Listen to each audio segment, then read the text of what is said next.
இப்படியே ஓடிட்டு இருக்கு 4 வயசுலேருந்து. இவர்கள் துவாரகைக்கு வருவார்கள். பிராமணா தேசாந்திரிகள் தான். இன்னைக்கு நமக்கு ஆச்சரியமா இருக்கும். நான் சொல்றது 96ல் கேதார்நாத் போறேன். அப்பெல்லாம் கேதார்நாத்ல அப்பயே கூட்டம் குறைச்சல். இப்போ ஒரு நாள் கொரோனா அப்புறம் தான் உடனே வசவசன்னு ஆயிட்டு கூட்டம். ஒரே ஜனங்களை 2 ஒரு 10 மாதம் அடைச்சி வச்ச உடனே புடிங்கின் கிளம்பின மாதிரி ஆயிடுச்சு. அதுக்கு முன்னாடி இவ்வளோ கூட்டம் கிடையாது. நாங்கள் நடந்து தான் போகிறோம். கீழேந்து கௌரி குண்டிலேருந்து பாலபெரி அந்த சமயம் எல்லா பெரிவாலும் வந்திருந்தா. எனக்கு ஞாபகம் இருக்கு. சகடபுரம் பெரிவா வந்திருந்தார், ஜீயர் வந்திருந்தார், மத்வாச்சாரியால் யாரோ ஒருத்தர் வந்திருந்தார், பீடாதிபதி பாலபெரிவா வந்திருந்தார். இவா எல்லாருமே யாத்திரை. நாங்கள் மேலே ஏறத்தே பெரியவா இறங்கலாம். கீழே நடந்து இறங்கும்போது என்னையும் எங்கள் அப்பாவையும் பார்த்துட்டு வடகுடி எங்கே வடகோடிக்கு வந்திருக்கான்னு. வடகுடிங்கிறது எங்களோட கிராமம். வடகோடி கேதார்நாத். அந்த பேச்சு ஆச்சரியம், மறக்காத வார்த்தை. வடகுடி எங்கே வடகோடிக்கு வந்திருக்கான்னு தரிசனம் பண்ணிட்டு போனோம். அங்கே போனால் அங்கே ஒருத்தர் உட்காந்துருந்தார். அவரை நான் எங்கேயோ பார்த்துருக்கேன். ஒரு பண்டாரம். அந்த காலத்துலலாம் பண்டாரம் பரதேசம் பிச்சை எடுக்கிறவாங்கிறவானே வேற. இப்போ எடுக்கிற மாதிரி கிடையாது. எல்லாத்தையும் விட்டவாடா இருப்பேன். சாமி உங்களை நான் பார்த்துருக்கேனே, பழனியில் தானே இருந்தேன். ஆமான்னு. பழனியில் ஒரு மகாருத்ரம் நடக்கும், வாசல் உட்காந்துருப்பேன். இங்கே எங்கே வந்தேன்னு. நான் கேதார்நாத் திறந்த உடனே இங்கே வந்துடுவேன் சாமின்னு. நான் 6 மாதம் உட்காந்து எப்படி வருவேன்னு கேட்டேன். ரிஷிகேசத்தில் ஹரித்வார் வரைந்த ரயிலில் வந்துடுவேன். ஹரித்வார்லேருந்து நடந்து வருவேன். இங்கே கேதார்நாத் நடந்து வருவேன். அப்படி அது மாதிரி சஞ்சாரம் பண்ணுவான். இந்த ஆனந்தாசிரமம்னு ஒரு இடம் இருக்கு கேரளாவில். ராமதாஸ்னு ஒரு மகான், பப்பான்னு பேர். அவரோட சிஷ்யர் தான் யோகி ராம் சுரத்குமார்னு சொன்ன பத்திர திருவண்ணாமலையில். அவர் யாரோட சிஷ்யர்னா இந்த பப்பாவோட சிஷ்யர் தான், ராமதாஸோட சிஷ்யர் தான். அவர் தான் திரையோதசாட்சரி இவருக்கு உபதேசம் பண்ணினது. ஸ்ரீராம் ஜெயராம் ஜெய ஜெயராம் அப்படிங்கிற மந்திரத்தை உபதேசம் பண்ணது அவர் தான். அந்த பப்பா ராமதாசனுடைய ஆசிரமத்தில் நான் 10 வருஷம் உபன்யாசம் பண்ணியிருந்தேன் கோகுலாஷ்டமி சமயத்தில். இந்த பப்பா ராமதாஸ் ஒரு 12 வருஷம் சுதந்திரத்துக்கு முன்னாடி உள்ள காலத்தில் இந்தியா அகண்ட பாரதம் முழுக்க சுத்திருக்கார். நடந்து போனத்தை முழுக்க ஒரு புக்கா எழுதியிருக்கார். கடவுள் தரிசனத்தில் 2-3 புக்கு. பொதுவாக இந்த ஆன்மீக வாழ்க்கையில் உள்ளவா வைராக்கியத்துக்காக சில புக்கு படிக்கணும். யோகானந்தாவோட புஸ்தகம் ஒன்று இருக்கு, சுயசரிதம்னு சொல்லுது. அது நல்லா இருக்கும். அது மாதிரி இந்த பப்பா ராமதாஸாரோட சரித்திரம் கடவுள் தரிசனத்தில் அப்படின்னு, கடவுளை தேடின்னு ஒரு புஸ்தகம். கடவுள் தரிசனத்தில் நடந்து போவான் எல்லா இடம். அது மாதிரி துவாரகைக்கு போனால் பகவான் அவர்களை பூஜை பண்ண ஜீவர்மம் கோவிலில் என்ன போட்டிருக்கோம், நமோ பிரம்மண்ய தேவாய அப்படின்னு போட்டிருக்கோம். வேதம் படித்தவால தெய்வமாக நினைப்பான் பகவான். பூஜை பண்ண அவர்கள் ருக்மணியை பற்றி சொல்ல, ஒருத்தரை பார்த்துக்காமலேயே கல்யாணம் பண்ணிக்கணும்னு சங்கல்பம் பண்ண. ருக்மணிக்கு கல்யாணம் பண்ணணுங்கிற பேச்சு வரும்போது பந்துக்கள்லாம் சொன்னால் இதில் என்ன ஆலோசனைக்கு என்ன இருக்கு? ஏன்னா பந்தூனாம் இச்சதாம் தாத்தும் கிருஷ்ணாய பகினின்னு இருப்பார். இவர் ரொம்ப நாளாக நம்ம கிருஷ்ணனுக்குன்னு தானே பேசி வச்சிருக்கோம் அப்படின்னா, இந்த மூத்த மகன் ருக்மி சொன்னான், ததோ நிவாரிய கிருஷ்ண விடு ருக்மி சைத்தியம் அவன்யதான். அவன் கிருஷ்ண துவேஷியவன். அவன் சொன்னான் கிருஷ்ணனுக்கு கொடுக்க கூடாதுன்னா.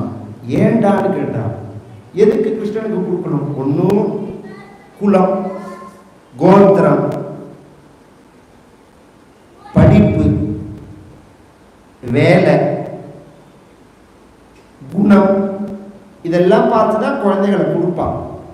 நல்ல குலமானா மாடு மேய்க்கிற குலம். படிப்பு என்ன அப்படின்னா 64 நாளில் எல்லா படிப்பையும் படித்து அந்த மாதிரி அதர் ஸ்டேட்டில் போய் சர்டிஃபிகேட் வாங்கிட்டு வர மாதிரி இருக்கும். அது மாதிரி எத்தையோ வாங்கிட்டு வந்துட்டான். குணம் என்னன்னா திருட்டு குணம். பிறந்ததுலேருந்து யார் வீடு திறந்துருக்குன்னு பார்த்து உள்ள புத்து வெண்ணப்பா தயிர் திருடுறோம். அழகு என்னன்னா கருப்பன், கண்ணங்கரையர்னு இருப்பான். பணம் என்னன்னா ஒண்ணுமே கிடையாது, பிச்சைக்காரன். அவர்கள்லாம் மாடு மேய்க்கிறவர்கள், யாதவர்கள். அப்படிலாம் சொல்லலாமாப்பா? பகவான் இல்லையா? பகவான் அது அவனுக்கெல்லாம் கொடுக்கூடாது. வேற யாரும் கல்யாணம் பண்ணிக்கலாம். சேத்தி தேசத்து அரசன் சிசுபாலனுக்கு கொடுக்கணும்னா அவன் அயோக்கியனாச்சான். இந்த காலத்துல இது மாதிரி உள்ளவாளோட ஃப்ரெண்ட்ஷிப் வச்சுட்டா தான் வாழ்க்கையில மேல வரலாம். நீங்க நல்லவாளோடெல்லாம் ஸ்நேகம் வச்சிருந்தேன்னு வச்சுக்கோங்க, ருத்ராட்சம் விபூதி சுண்டல் உண்டகட்டியோட உட்காந்துருக்க வேண்டியதான். இது மாதிரி உள்ளவாளோட 2 ஸ்நேகம் வச்சுட்டேன்னா அந்த பினாமி முழுக்க இந்த பக்கம் திரும்பிடும். அப்படியே ஒரே 4 வருஷத்துல சுவாமிஜியோட ஆசிரமத்தில் பார்த்தா 1000 ஏக்கர் ஹைடெக் ஆசிரமம்னு இருக்கு. 40 ஜென்மா உழைச்சா கூட அந்த சொத்து சேர்க்க முடியாது. அது எப்படி வரும்? ஏதோ பாருங்க, அதிர்ஷ்டம்னு சொல்ல முடியாது. அது எத்தனையோ இருக்கு. நமக்கு இதுவும் வேண்டாம் அதுவும் வேண்டாம். சாத்விகமான வாழ்க்கை தான் நம்மளோட வாழ்க்கை.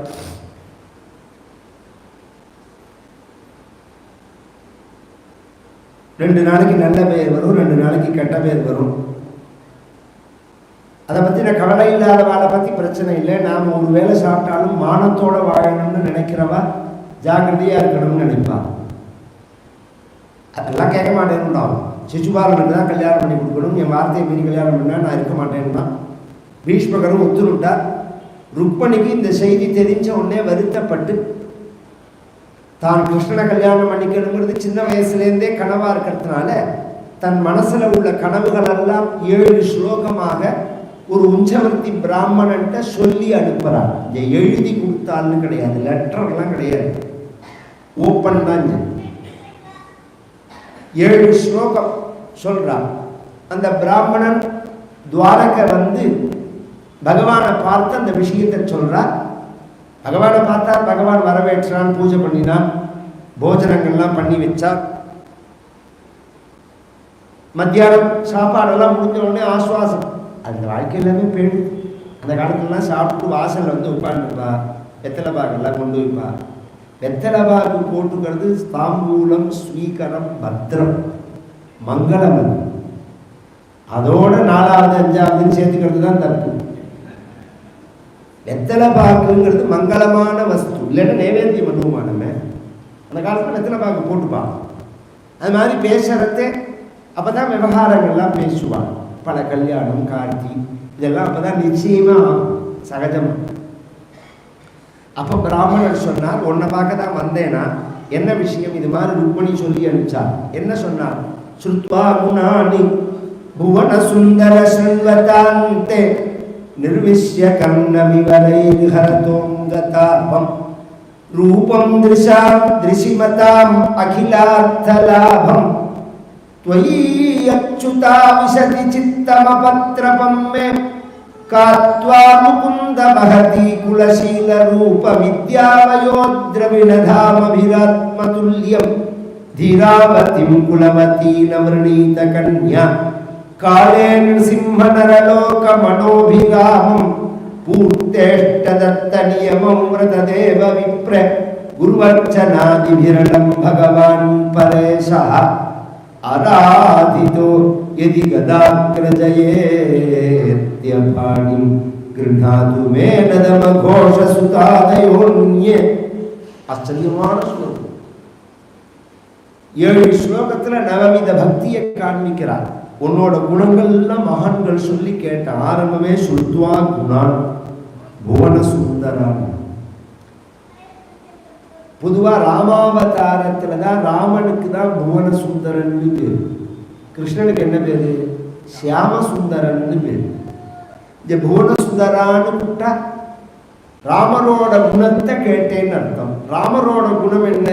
சகிருதேவ பிரபன்னாய தவாஸ்மீதிச்ச யாச்சதே அபயம் சர்வபூதேபியோ. ஒரு தடவை ஒருத்தன் எனக்கு நமஸ்காரம் பண்ணினா அவனை நான் கைவிட மாட்டேன், அந்த நம்பிக்கையில போகணும். அதே ராமன் தான் கிருஷ்ணன். அது என் காதில் இருக்கிறதுனால தைரியத்தோடு இருக்கேன். நிர்விஷ்ய கர்ண விவரைகி ஹரதோங்க தாபம் ரூபம் திருஷாம் திருஷிமதாம் அகிலார்த்த லாபம். கண் படைத்தவர்கள் பார்க்க வேண்டிய வஸ்து. கண்ணை படைச்சு பகவான ஒரு தடவை பார்க்கலன்னு வச்சுக்கோங்க, அந்த கண்ணு மயில் தொகையில உள்ள கண்ணுக்கு சமானம். பர்காயி தேத்தே நயனே நராணம் லிங்காணி விஷ்ணோர் ந நிரீட்சிதோயே அப்படின்னு பாகவதமே சொல்றது. மயில் தொகையில கண்ணு மாதிரி இதுவும் வெத்து கண்ணு, அதுவும் வெத்து கண்ணு. கண்ணு படைச்சா பகவான் அப்படி துவாரகாதீசனை பாருங்க, அதை பார்க்கறதுக்காக தான் கண். அச்சுதா அச்சுதன் அப்படின்னா பக்தர்களை ஒரு பொழுதும் கைவிடாதவன் அர்த்தம். பக்தான் நச்சியாவயதி அச்சுதா, என்னை கைவிடக்கூடாது. விஷதி சித்தம் அபத்திரபம்மே, என் மனசை சமர்ப்பணம் பண்ணி வெட்கமில்லாம இந்த லெட்டரை எழுதுறேன் அப்படின்னு உடனே ஒரு கல்யாணமாகாத பெண்ணு, முன்ன பின்ன பார்த்து பழகாத பெண்ணு இப்படி ஓப்பனா ஒரு விஷயத்தை சொல்லி அனுப்புறாள்னா பெண்களோட பிரதான ஒரு லட்சணமே நாணம் தானே. நாணம்ங்கிற அந்த வெட்கம் தானே பூஷணம்ங்கிறது பெண்களுக்கு. இப்படி இவ வெக்கமில்லாம எழுதினாலே நீ நினைச்சுடாத, நான் வெக்கத்தோட உள்ளவன் தான். நீ வெக்கமில்லாம என்கிட்ட வரணும்னு சொன்னதுனாலதான் நான் உனக்கு இப்படி எழுதுறேன். நான் எங்க சொன்னேன், நான் எங்க சொன்னேன் வெக்கம் இல்லாம என்கிட்ட வரணும்னு? பகவான் சொல்லியிருக்கான், விசிறித்த லஜ்ஜாம் யோதீதே மன்னாமானி நிரந்தரம் குலகோட்டி சமாயுக்தா லபதே மாமகம் பரம் அப்படின்னு பகவானுடைய வார்த்தை. யார் வெட்கத்தை விட்டுட்டு என் நாமாவை சொல்லுகிறார்களோ அவர்களுடைய கோடி குலத்தை நான் கரையேற்றுவேன். குலகோட்டி சமாயுக்தா லபதே மாமகம் பரம். ஒரு தடவை நாமாவை சொன்னா கோட்டிக்குள்ளா முத்தாரே கோட்டிக்குள்ளா முத்தார பண்டரி கோட்டிக்குள்ளா முத்தார பண்டரி நாமாச்சா பஜா பஜா. பகவானோட பத்தி சொல்றோமோ, இந்த பிரமாணம்லாம் எங்கன்னா பகவானே சொன்னதுதான். ஒரு தடவை சொல்லிட்டா கோடி குலத்தை. அதனால நான் வெட்கத்தை விட்டு சொல்றேன். மகதி குலசீல ரூப வித்யா வயோ திரவிடதாமபிராத்மதுல்யம். குலத்தினாலையும் சீலத்தினாலையும் நல்ல ஜெனட்டிக் பரம்பரையில நல்லதா இருக்கணும். சீலம்னா நன்னடத்தை இருக்கணும். படிப்பு வயசு எல்லாம் சமானமா உள்ளவர்கள். உன்னை நான் கல்யாணம் பண்ணிக்கணும்னு ஆசைப்படுறது, நான் ஒரு பெண் நீ ஒரு ஆண், நான் ஒரு ராஜகுமாரி நீ ஒரு ராஜகுமாரன் அப்படிங்கிற அடிப்படையில் இல்லை. உன்னை பகவான்னு தெரிஞ்சு எந்த உன் சரணத்திலேருந்து ஜலம் கிளம்பினத கங்கையில சிவபெருமான் தலையில சுமந்துன்னு இருக்காரோ அந்த உன்னுடைய திருவடிகளுக்கு சேவை பண்ணணும்னு நான் ஆசைப்படுறேன். அதை பாத சேவை எனக்கு பின்னாடி நித்தியம் ருக்மணி பாத சேவை பண்ணுவா பகவான். அஷ்டலட்சுமிகள் அஷ்ட மகிழ்ச்சியில இந்த ருக்மிணியை தவிர பாக்கி எல்லாம் சுதந்திரமா உள்ளவா. ஜாம்பவதி எல்லாம் ஒரு வகையில துஷ்டன்னே சொல்லலாம். அவ சொன்னதுதான் பகவான் கேட்கணும், பகவான் சொன்னது அவன் கேட்க மாட்டான். ருக்மணி அப்படி கிடையாது. ரொம்ப சாது, ரொம்ப சாஃப்ட், ரொம்ப சாஃப்ட். அவன் ஒரு வார்த்தை ஏதாவது விளையாட்டா சொன்னா கூட அப்படியே முகம் செவந்து போயிடும், அப்படியே ஒடிஞ்சு போயிடுவான். இதெல்லாம் பாகவதத்துல பின்னாடி தசமஸ்கந்தத்திலேயே இருக்கு. அந்த ருக்மணியோட பக்தி உயர்வுங்கிறத காமிக்கணும் மற்ற மகிழ்ச்சிகளுங்கிறதுக்கு தான் துலாபாரமே வந்தது. துலாபார கதை இருக்குதுல, இந்த கிருஷ்ணன் உனக்கா எனக்கான்னு சண்டை சத்யபாபாவுக்கும் ருக்மணிக்கு. ருக்மணி சண்டை போடல, சத்யபாபா சண்டை போடல. அப்ப அந்த நாரதன் மூலமாக பகவான் நிரூபிக்கிறான் துலாபார சரித்திரத்துல. அவ்வளோ உத்தமி, அவ்வளோ பக்த. இதை பிரார்த்திக்க, நீ கல்யாணம் பண்ணிக்கலன்னா நான் சிசுபாலை நான் கல்யாணம் பண்ணிக்க மாட்டேன். இந்த ஜென்மாவை விட்டுட்டு திரும்பவும் பொண்ணா பிறந்து திரும்பவும் உன்னை கல்யாணம் பண்ணிக்க முயற்சி பண்ணி அப்பையும் உன்னை கல்யாணம் பண்ணிக்க முடியலன்னா திரும்பவும் பொண்ணா பிறந்து இது மாதிரி 100 தடவை பிறந்தாவது ஒன்னதான் கல்யாணம் பண்ணிப்பேன், இன்னொரு தடவை பண்ணிக்க மாட்டேன். இப்பயே கல்யாணம் பண்ணிவிட்டா 100 பொண்ணை கொன்ன பாவம் உங்களுக்கு வராதுன்னா ஜக்யாமசூனு விரதகிருஷானு சதஜென்ம விஸ்யாத்து அப்படியே இருக்குங்க. தாருகா ரதத்தை பூட்டுன்னான் பகவான். தாரு பண்ணு தேர் ஓட்டி ரதத்தை பூட்டுன்னு சொல்ல பகவான் கிளம்பி வர கல்யாணத்துக்கு முத நாள் கௌரி பூஜைன்னு பண்ணுவான். இது எல்லாருக்கும் உண்டு. சில பேர் தான் இன்னைக்கு பழக்கத்தில் வச்சுருக்கா. இன்னைக்கு தெலுங்கால் கன்னடத்தில் உள்ளவாளுக்கெல்லாம் அந்த பழக்கம் உண்டு. ஏன்னா தம்பதிகளுக்குள்ள ஒத்துமையா இருக்கணும்னா அம்பாளை பூஜை பண்ணணும். தாம்பத்தியார்த்த உமாம் சதி இது பழக்கம். அம்பாள்னா இந்த இடத்துல பார்வதி, சரஸ்வதியே அம்பாள் தான், மகாலட்சுமி அம்பாள் தான். ஆனால் இங்க சொல்றது பார்வதியை தான், உமாம் சதீம் அப்படின்னு இருக்கு. இதை அம்பாளை பூஜை பண்ணிட்டே வந்தோம்னா தம்பதிகளுக்குள்ள கணவனாக இருந்தாலும் சரி மனைவியாக இருந்தாலும் சரி நல்ல ஒற்றுமையோடு இருப்பால். என்ன டிஃபரன்ஸ் ஒப்பீனியன் இருந்தாலும் அது மாறி போயிடும், பிரியாது. இன்னைக்கு கல்யாணம் ஆகணும்னு கவலைப்பட்ட காலம் போய் கல்யாணமாகி அவள் சண்டை போடாமல் இருக்கணுமேனு கவலைப்படுற காலமாக எடுத்துக்கணும். இத்தனை நாள் ஒன்றும் என்ன நடக்கும் எதுவுமே புரியல. அந்த காலத்துலலாம் நித்தியப்படி கோவிலுக்கு போவார். சாயங்காலம் ஆச்சுன்னா ஒரு வெண்ணெய் எடுத்துட்டு கோவிலில் போய் திரிய போட்டு சிவன் கோவிலில் போய் பெருமாள் கோவிலில் போய் தரிசனம் பண்ணிட்டு நமஸ்காரம் பண்ணிட்டு போவா. ஒன்றுமே இல்லையா, செவ்வாய் இல்லையாது கோவிலுக்கு போவா. எந்த பழக்கமுமே கிடையாது, எந்த பழக்கமும் கிடையாது. காத்தால எழுந்துட்டா குளிச்சுட்டு நெத்திக்கிட்டு விளக்கேற்றி ஒரு நமஸ்காரம் பண்ணுற பழக்கம் கூட கிடையாது. சௌக்கியமாக இருக்கணும்னு நினச்சா மட்டும் போதுமா? சௌக்கியத்துக்குள்ள காரியம் பண்ண வேண்டாம். எல்லாருக்கும் ஆசை இருக்குது சௌக்கியமாக இருக்கணும்னு. இங்கே என்ன நினச்சிட்டு இருக்கோம், நாம பொருளாதாரத்தினால சௌக்கியம்னு நினச்சிட்டு இருக்கோம். இப்போ என்ன ஆயிடுச்சுன்னா பொருளாதாரத்தை நிறையா கொடுத்துட்டு சௌக்கியத்தை பிடிக்கிட்டான் பகவான். சௌக்கியம்ங்கிறது மனசு சார்ந்த விஷயம், பணம் சார்ந்த மெட்டீரியல் சார்ந்த விஷயம் கிடையாது. அந்த சௌக்கியம் புண்ணிய, அது வித்யாரண்யார் சொல்றார், புண்ணியசிய பலமிச்சந்தி புண்ணியம் நேச்சந்தி மாணவாக நபாப பலமிச்சந்தி பாபம் குர்வந்தி சர்வதா அப்படின்னா. புண்ணியத்தினுடைய பலனான சௌக்கியத்தை எல்லாரும் விரும்புகிறார், புண்ணியத்தை விரும்புறதில்லை. பாபத்தினுடைய பலனான கஷ்டத்தை யாரும் விரும்புறதில்லை, ஆனா பாபம் குர்வந்தி சர்வதா. பகவான் அந்த அம்பாளை தரிசனம் பண்ணிட்டு வர வழியில எல்லா ராஜகுமாரர்களும் உட்கார்ந்த வரிசையில நிற்க அம்பாளை பூஜை பண்ணி நமஸ்யே துவாம்பிகே பீக்ஷ்ணம் ஸ்வசந்தா நயுதாம் சிவாம் பூயாத் பதிர்மே பகவானு கிருஷ்ணா ததனுமோததா அம்பாளை பிரார்த்திக்கிறார். நமஸ்காரம் எப்படி பரமேஸ்வரனோட சோமாஸ்கந்தனம் ஸ்வசந்தான யுதாம் சிவா. அந்த பரமேஸ்வரனுடைய வடிவங்கள்ல சோமாஸ்கந்தன் ஒரு வடிவம் கோவில் எல்லாம் பார்த்து எல்லாம் உண்டு. அது என்ன விசேஷம் அப்படின்னா சோமம்னாலே உமையா சகித சோமஹா, அம்பாலோட சேர்ந்தவர். ஸ்கந்தன்னா முருகனோட உள்ளவர். பரமேஸ்வரன் பார்வதி நடுப்புல முருகன் இருப்பார். இது குடும்ப விருத்தி, வம்ச விருத்தி, சந்தான விருத்தி. குழந்தை பிறக்கிறதுக்கு முதலான விரதம் எதுன்னா ஷஷ்டி விரதம் தான். சுக்ல ஷஷ்டி நீங்க பூஜையில் எடுத்து பார்த்தீங்கன்னா சுக்ல ஷஷ்டி விரதம்னு இருக்கும். அதுவும் பிரதோஷ விரதம் தான் குழந்தை பிறக்கிறதுக்கு முதலான விரதம். ஷஷ்டியில் விரதம் இருந்தால் அகப்பையில் குழந்தை வரும்.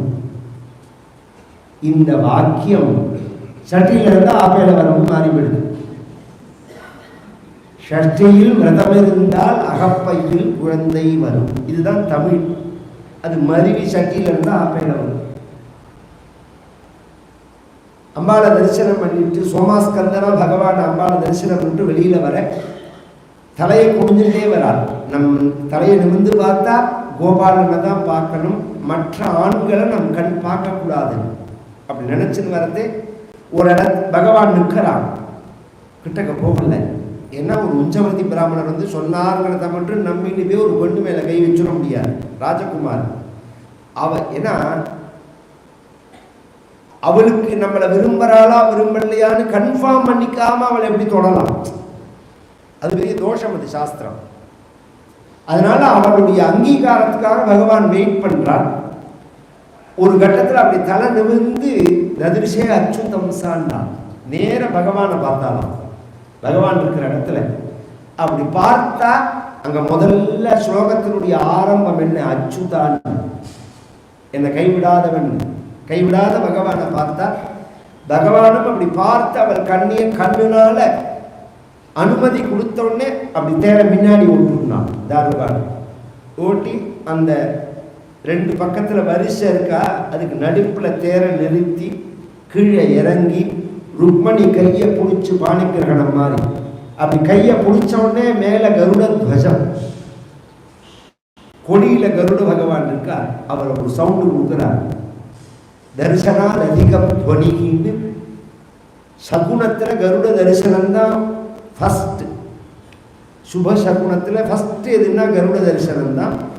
அதை விட ஒசத்தி அதோட சத்தம், அந்த சவுண்டு கருடன்னாலே இப்ப கிடையாது.